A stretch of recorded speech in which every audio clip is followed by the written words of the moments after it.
Okay, so let's get right into it. You know that classic company hierarchy, right? That pyramid structure we've all seen a million times? Well, what if AI is about to completely tear up that blueprint? We're not just talking about new tools here. We're talking about a fundamental shift in how companies are structured. We're going from the old school org chart to something called the work chart. And this quote from Nick Lighton just nails it. He says, let's be honest, the organizational chart is a dinosaur. I mean, think about that, a dinosaur. Big, slow, and totally out of place in today's world. It's such a perfect way to frame the problem we're all facing. I love this analogy. It's like bringing a flip phone to a TikTok convention. It just doesn't work. See, the org chart was built for a totally different time, a slower industrial world where everything was top-down and predictable. But today, business moves at the speed of light, at the speed of AI. It's all about being fast and fluid, and that old, rigid structure, it's just holding us back. It's a total relic. Okay, so if the org chart is officially a museum piece, what's next? What's the replacement? Well, that's what we're here to talk about. Let me introduce you to the idea of the work chart. So, what exactly is a work chart? Well, forget about who reports to whom. That's not the point. A work chart is a dynamic map of what's actually being done. It's a living, breathing picture of the real flow of work. It shows you who's doing what, how fast they're doing it, and, this is the key part, it includes both humans and AI. It's all about the movement of work, not static positions on a chart. And this really breaks it down, doesn't it? On one side, you have the old model, static, full of bottlenecks and reporting lines. But the new model? It's all about dynamic throughput. We're talking about orchestrating tasks and communicating sideways, not just up and down the chain. And I really want you to focus on that last line. Throughput is the North Star. That's a huge shift. It's no longer about your title or where you are on the ladder. It's about one thing: how much valuable work is getting done. And look, this isn't some far-off futuristic theory. This is happening right now. Asha Sharma over at Microsoft says it perfectly. The org chart starts to become the work chart. I mean, this is coming from inside one of the biggest, most influential tech companies on the planet. The shift is already underway. That rigid hierarchy is already starting to melt away in favor of actual throughput. So you might be asking, why is this all happening now? What's the big catalyst? Well, it's simple. AI isn't just a tool anymore. It's not just another piece of software we use. AI is literally joining the team as an active participant. Yeah, think of AI agents as your new invisible coworkers. They don't need a desk or a coffee mug, but they're there, in the background, executing tasks, crushing backlogs, and freeing you up to do more important stuff.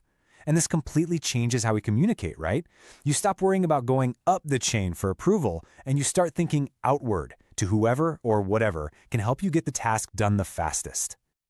Okay, but if you've got AI teammates, you can't just let them run wild. You need a way to manage them, and that's where this brand new discipline called Agent Ops comes into play. If you're familiar with DevOps for managing software, this is the exact same idea, but for your AI workforce. Big players like IBM are already all over this, building systems to monitor their AI agents, tweak their performance, and make sure they're actually doing their jobs right. And this, of course, leads to some really big, important questions for leaders. I mean, check these out. Who gets the task? Is it a person or an AI? And who's watching the AI to make sure it doesn't mess up? And maybe the biggest question of all, who's on the hook when it inevitably does fail? In a world where work is automatically routed to the best executor, we absolutely have to figure out who's ultimately responsible. All right, so we've talked about the big structural changes and the tech behind it, but let's get down to what really matters. What does this mean for us, for the actual people doing the work? Well, it means we're heading into a world that's all about tasks, not titles. You gotta love this phrase. Throughput eats titles for breakfast. It's so true. In this new agent era, who cares what your title is? The real question is, can you get things done? The idea is a lot like the Hollywood model. You know, to make a movie, they bring together a director, a writer, an editor, a whole crew of specialists for one project. And when the movie's done, the team disbands. It's all about assembling the right skills for the task at hand, not about where you sit in a permanent hierarchy. Now, I know what you're thinking. Let's tackle the big elephant in the room. Are AI agents coming for our jobs? The answer is no. That's the wrong way to look at it. They aren't job killers, they're accelerators. They're here to take over all the boring, repetitive, soul-crushing work. This frees us, the humans, to double down on what we're actually good at, being creative, thinking strategically, and, being human. And not only are they not killing jobs, they're actually creating brand new ones.